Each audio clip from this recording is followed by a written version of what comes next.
Moja ya eneo ambalo nimeona hata hapa kwenye taarifa, ninatamani kulitolea tamko. Mmepokea fedha kwa ajili ya kununua dawa za hospitalini na vitendanishi. Mmepokea fedha na fedha hizo zimeelekezwa kwenye jambo mahususi: kununua dawa na vitendanishi. Zaidi ya bilioni 1.062 kwa mwaka wa fedha. Zaidi ya milioni 300 hospitali ya wilaya. Zaidi ya milioni 294 kwa vituo vya afya.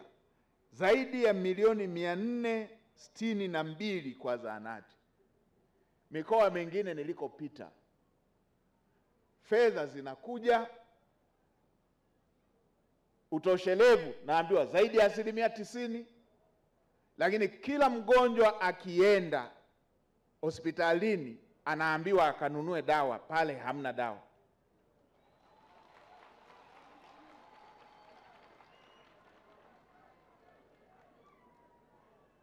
Hii ni michezo ambayo haikubaliki.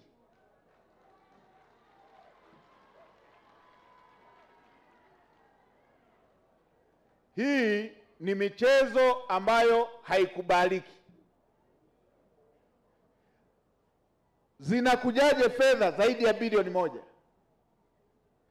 na tukaambiwa utoshelevu wa dawa zaidi ya 90%, halafu kila mgonjwa akishamaliza vipimo anaambiwa akanunue dawa kwenye duka fulani. Duka fulani linapataje dawa ambayo serikali haina?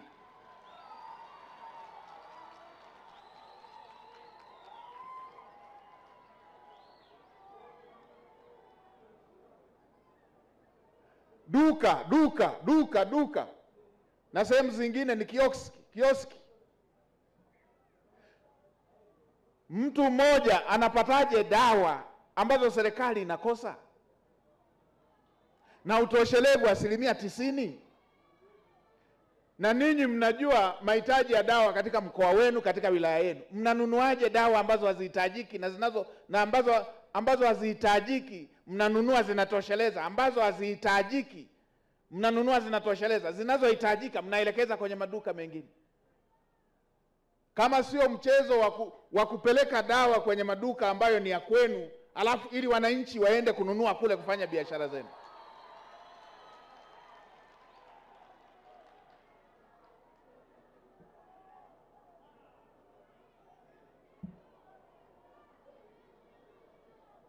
Kamanda wa TAKUKURU, nifanyie uchunguzi wa mtiririko wa dawa.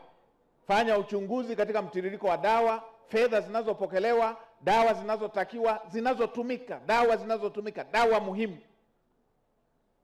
Halafu na dawa ambazo zimekuwa zikinunuliwa na wapi zinakwenda. Hatuwezi tukawa na takwimu halafu kila mgonjwa anaambiwa akanunue dawa kwenye duka. Wapi, nenda huko. Wengine wanaelekeza kabisa, nenda duka hili hapa na hapa.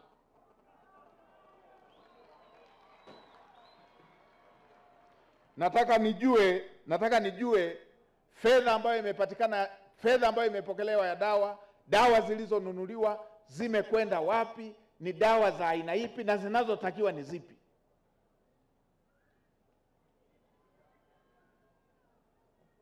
Sio hii ya kuanza kuchezeana taarifa nzuri, halafu kila mtu dawa kanunue kwa duka la fulani.